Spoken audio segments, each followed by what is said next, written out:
Tiri munguva yekufadza madzimai. Nhasi tiri kuno kuGokwe uko kune program yeFesacco. Fesacco. Vachazoexplaina muvidhio moyatsonzwisisa.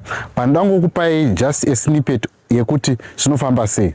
Iyi program yemadzimai yekuti vanokwanisa kuisa mari yavo yemukando yobatana. Mari iyo yabatana vanokwanisa kuzokwereta mari yaya, vakwereta mari yaya voita mabusiness. But maitiro avanoita havaiti sezvamuri kufunga zvokuti vanopiwa mari cash. Vanonga vachiti kana achinge vaisa mari ukangone project yako, maybe uda kuita project yemangarikuni, uda kuita project yehuku, uda kuita project yehanga, uda kuita project ipi, vanoenda vonokutengera zvinhu zviri kudiwa zvacho. Uda kuita project yemabrera, vanotenga mabrera achona voya vokupa. Right, vapedza vokutsvagira market. Vakutsvagira market, of course vanoda kuti vawane mari yavo back because this is a loan. Haisi grant, i-loan unopiwa. Wapedza kupiwa loan iyoyo, vanoda kuti mari yavo idzoke. Saka vanokutsvagira market, vanokupa, havakupiri cash, vanokupa ari mametiri vanoda unotenga ivo vokupa. Right, vanotanga vafuti vakutraina kuti right business rako unofambisa so munogona kujoina muri magroup modi moita team. Saka ngativanzoi vachitsanangura kuti zvinofamba sei. Vanga vari kuno vachivhura Hombe vari kuGokwe kwaChireya, kuGokwe North, vachitsanangura kuti aiwa zvinhu izvi zvinofamba so. Ngatipinde muchirongwa vachitsanangura kuti nyaya yekukwereta inoitwa sei. Iyezve imimi semadzimai, whether muri kumuzarabani, whether muri kumberengwa, kana kuti muri kuzvishavane, kana kuti muri kumasvingo, kana kuti muri kupi, namba ndidzo dzachaisa pascreen. Uyezve inzwai kuti chirongwa ichi chakamira sei. Vachivhura Hombe vari kuno kuGokwe. Pindai muchirongwa. Tiripo zvedu makadiwo. Alright, ndiri kutaura nani? Muri kutaura naMrs Pinky Sivanda. Alright. Program yenyu yamauya kuzoita kuno yakamira sei? Mauya kuzovhura Hombe here? Aiwa, tauya kuzovhura Hombe chaizvo, asi Hombe yacho iri Hombe yakanaka, isina kushata. Isusu tiri madzimai eFesacco, Female Empowerment Bank. Saka inini ndakamirira Midlands, ndiri provincial leader weMidlands. Saka ndinenge ndakamirira madzimai kubva kuGokwe tumberengwa. Toda kukava all the 8 districts.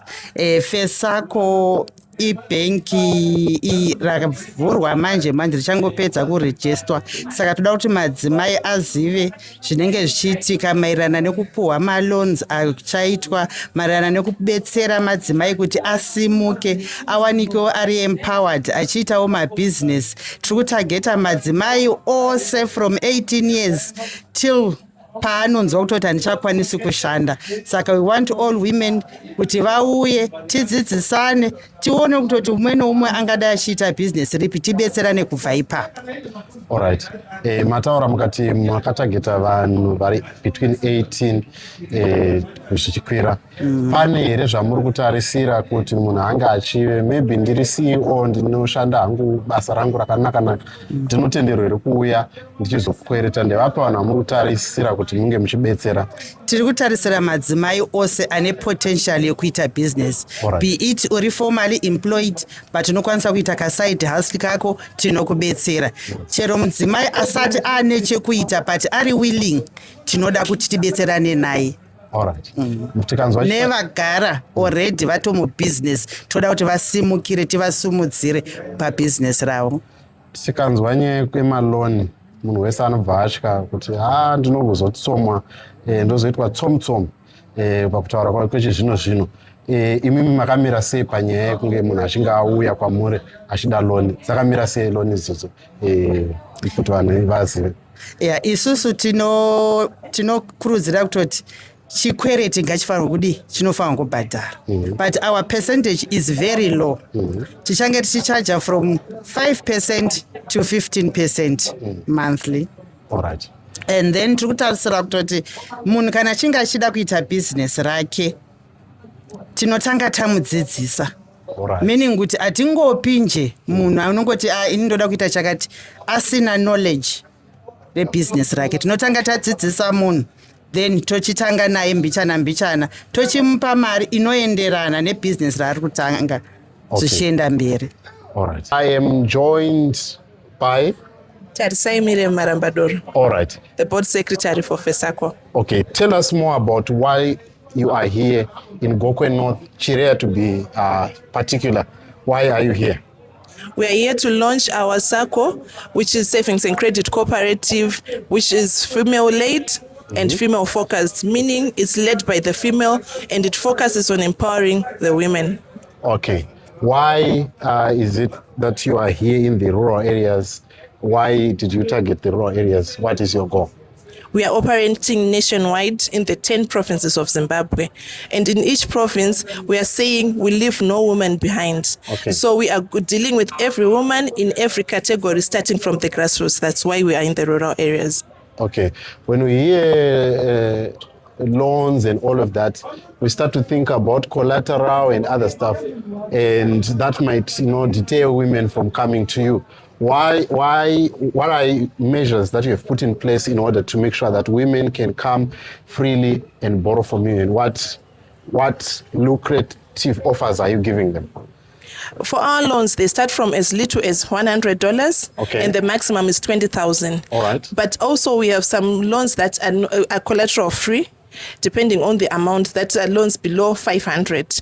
And we are encouraging rural women that when we come for a loan, because we know that large amounts can be a problem, and most of the rural women, they do not have the collateral that we need. So we have other loans that are collateral free, but if you require large amounts of loans, we encourage them to form groups and take them as group loans. That way they help each other in terms of the collateral that we need, because we are also saying, in as much as we want to empower the women, we also want to safeguard our cooperative so that it keeps helping as many women as possible.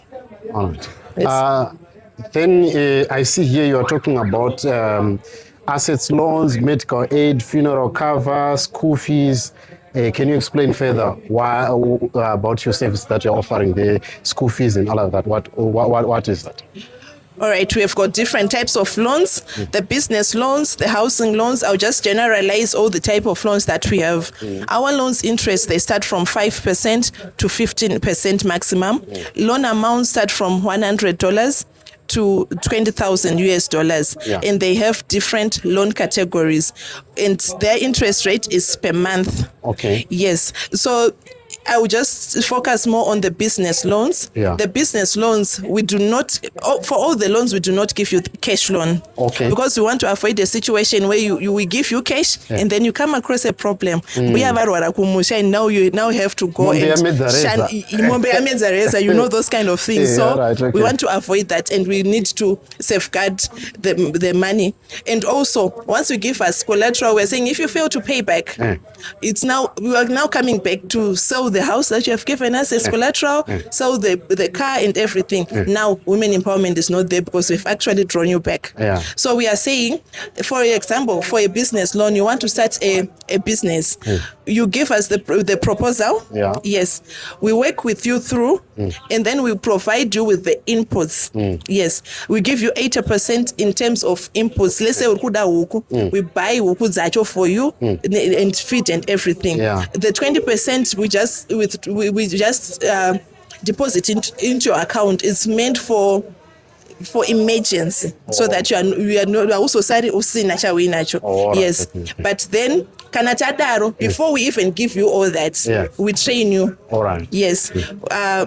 We train you on how kuchengeta huku zacho, everything that is needed and all. After that, we secure market for you. And we are not dealing with we are not encouraging women to do those small business. We usually call them the 10-bed businesses. Kuchengeta huku 10. Supplier angabve all the way. We also tora huku 10. It's expensive for them. So we are encouraging Madzimai kuti, if you know you do not have the capacity, get into groups, get it as a group loan, get trained as a group. What we want from the women is, at the end of 5 years, every woman is now in the capacity to run their own business. Get 2,000 and above. Yes. So that's basically about the loans. We don't give you like for example, asset loans.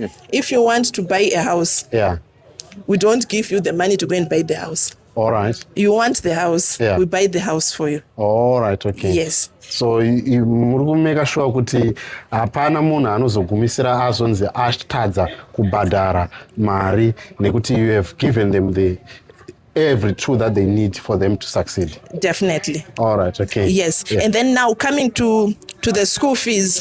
The school fees, we do not give you the money. Okay. We deposit into the school account. Oh, okay. Yes. Kuti mari yekuchikoro idzi mari yaenda kunorapisa murwere. Because ndichakudzai kuti ndoda mari yeschool fees apo ndoda hangu yakuzodhakwa kana kuti ndoda kumhanya hangu kana kumbonoona vanasawera vangu ndozogumisira tatu izoita akambinga kare patown. Anyway, that was Tarisai, the board secretary, giving us what they are doing here.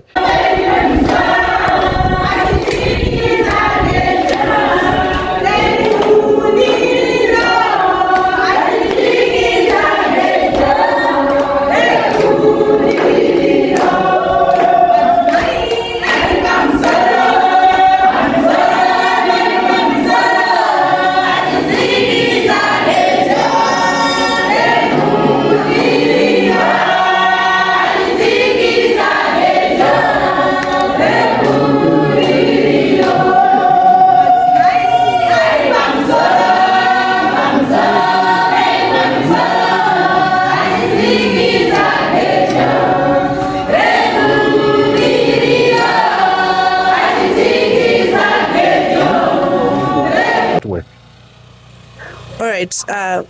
Like what the name says, we focus on savings and credit. But vanhu vakanzwa kuti pataurwa zvemari apo vanobva vamhanyira kuti ndoda kuenda kuti notora loan. So the first thing for you to benefit from all the services that we have talked about, you first have to be a member. Okay. Yes. We are not working with non-members in terms of these services. So for you to benefit, you first become a member. There is training fee and also the monthly subscriptions. Yes. And then if you want to be a shareholder, you also join a shareholder. Shareholding makes you muridzi wechino ichi. All right. Yes. And it has much more better benefits than just being an ordinary member. Okay. Yes. So we are encouraging women to save. We have got two types of savings. The regular savings, where you can just put your money. Zvafana nezvatiri kuita kudzimba zviya zvekuisa mari muchigaba. Muchigaba. Ndikandaisa mari muchigaba pandinovhura gaba rangu inenge ingori iyo yandakaisa. Meaning kuti that kind of savings, it does not have interest. Okay. Yes. And then we've got the fixed savings. Okay. That one is for any money that is above 1,000 and above. That one, it accumulates interest of 10% per month. Okay. So, for example, you deposit your 1,000, it means every month you will be getting 100%. That is where the loan aspect comes into. Yes. Saka tikapa vanhu maloni ukauya nhasi uchiti ndakuda mari yangu. Mari inenge ichiri kunzoko ichiri kushandiswa nemadzimai. So we give you a period for us to be able to take it back before you can actually have access to that. So for you to benefit from this, you save. So we are saying when you come to join, don't think that if you join today, you are now going to get a loan. And we're encouraging women not to have that mindset of, I'm just going to join this cooperative just for me to benefit from this, the loans. For me to get a loan, there is much more to that. All right. Yes. Which means that you are saying you are having members, you empower them.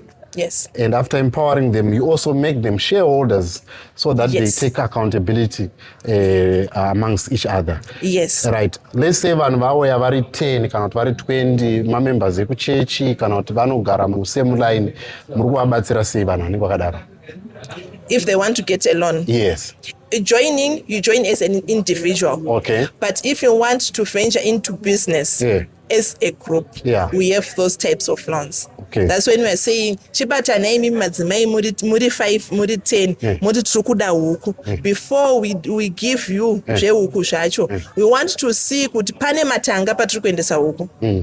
Zvavapo, you come and get trained pakutochengeta huku dzacho. All right. Yes. And pemaita 10 kudaro, tikuda kumeka sure kuti at the end of a certain period, mumwe nemumwe ava necapacity yekuchengeta huku dzake 2000 ari ega. That's where the empowerment aspect comes into. Takurumurana mumwe nemumwe ozvimiririra.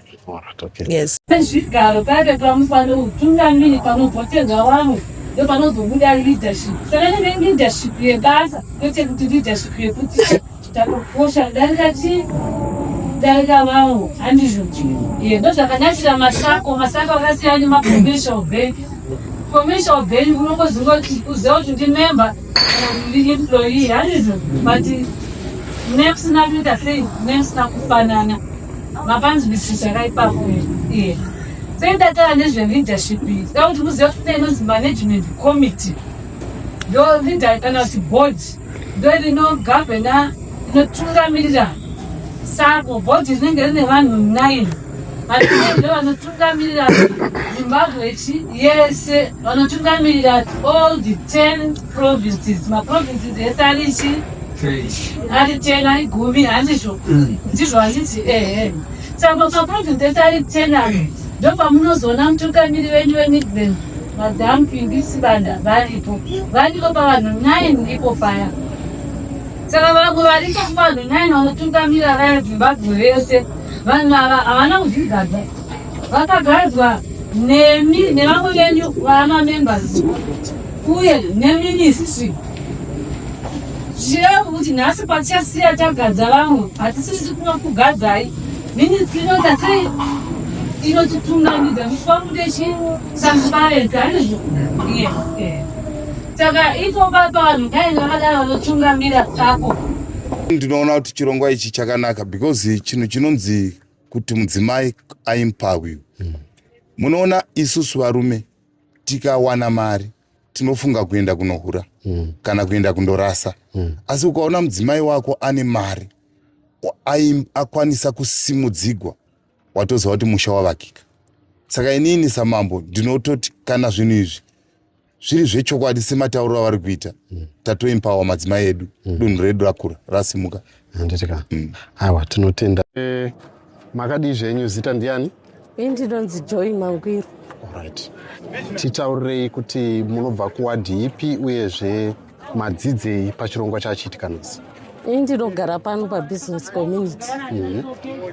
Zvandadzidza nhasi ndadzidza kuti zvandafarira, ndadzidza kuti ndinofanira kuzvishandira, ndinokwanisa kutsvaga mari, ndinokwanisa kuwedzera mari pamusoro peyandinenge ndapiwa, ndichikwanisa kuchengeta mhuri yangu nekukwanisa kupa murume wangu mari. Alright. Saka muchaita sei muchibva panapa? Ndichibva pano ndinotarisira yekuti ndinoda kutsvaga kuti ndiwane mari ndojoina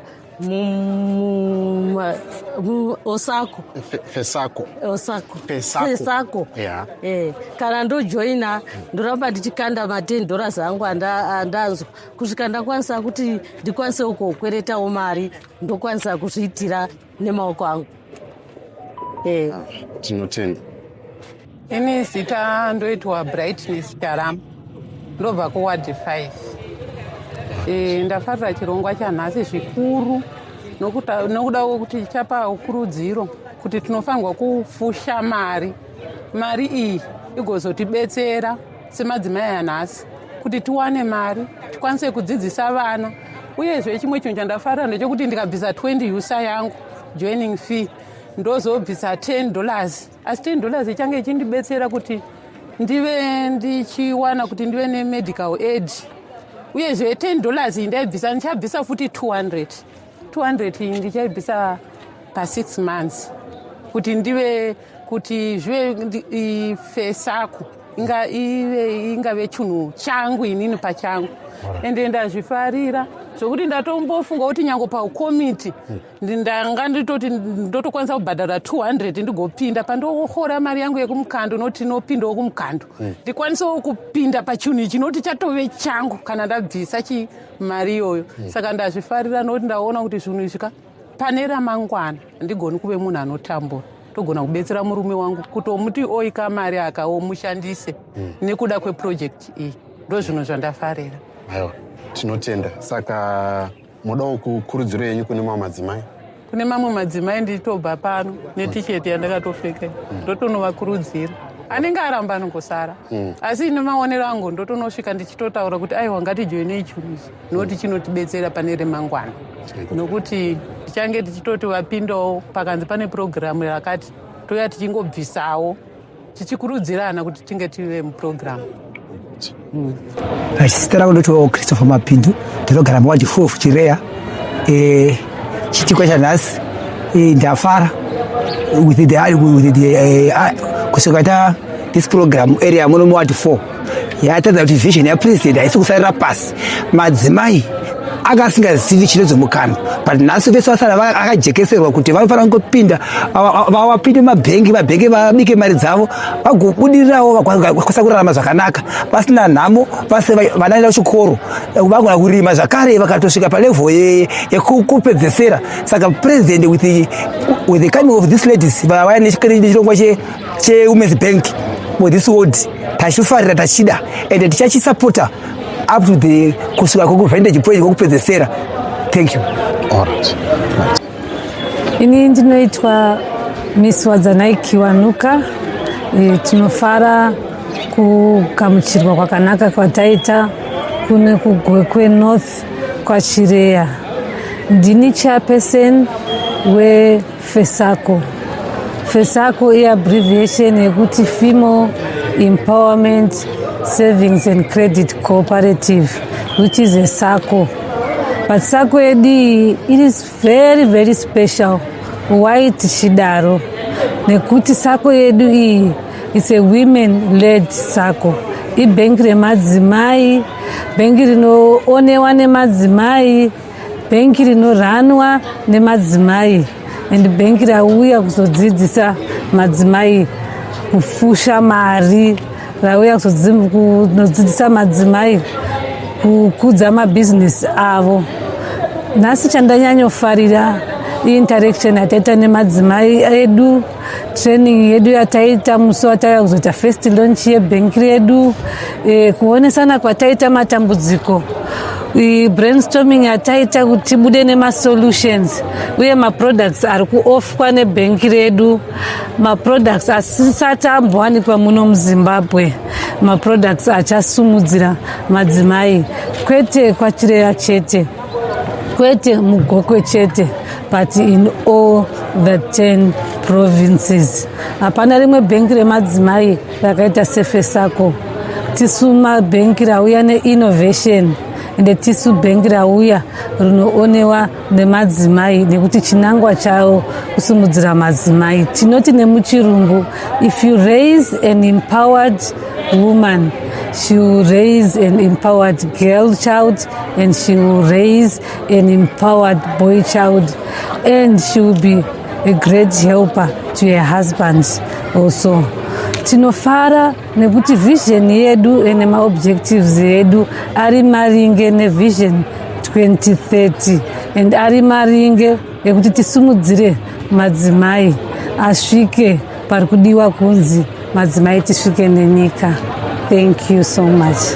All right. Okay. Ini ndoitwa Chirairo Ngoni Dzashi, Community Development Coordinator, Ministry of Women Affairs, Community Small and Medium Enterprise Development. But nditi isusu seministry chirongwa ichi ndachiona chakatinakira zvikuru sei nzvimbo yatiri ino vanhu vanga vachirarama nekurima, but nenyaya yeclimate change yaveko iyi kurima hakusiri sustainable zvekuti kazhinji tinoita madropouts akawanda, vana vechikoro, vanhu vachitadza kubhadhara mafees. But with this program yefemale empowerment SACCO iyi, madzimai akawana mari yekuita maprojects, zvichatibatsira zvikuru kuridzisa namba dzemadropouts because vanhu vanenge vakukwanisa kubhadharira vana vavo. 2, zvichatibatsira zvikuru kunyanyanya seministry manhinga ari kuno mazhinji, macases eDV ari kuno mazhinji anowanza kukonzerwa nekusagoverana zvakanaka zvinhu zvakaita semari. Saka tinoona kuti chirongwa ichi madzimai akapinda mumaprojects tichaita madzimai anorarama, misha ichararama isina mhirizhonga because madzimai anenge akugona kuzvibatsira pane zvimwe zvinhu zvavanosida kunge vachibatsirwa zvichabvisa futi madzimai kuve vari dependent pavanerume chete. Mhuri zhinji dzichisara dzichishaya kuti dzinorarama sei kana toti kuda murume ashayika kana kuti murume awigwa netsaona yamuita chirema, mhuri yanga isara ichitambura. But vana mai kana vawana empowerment, ukaempower mai waempower mhuri yose.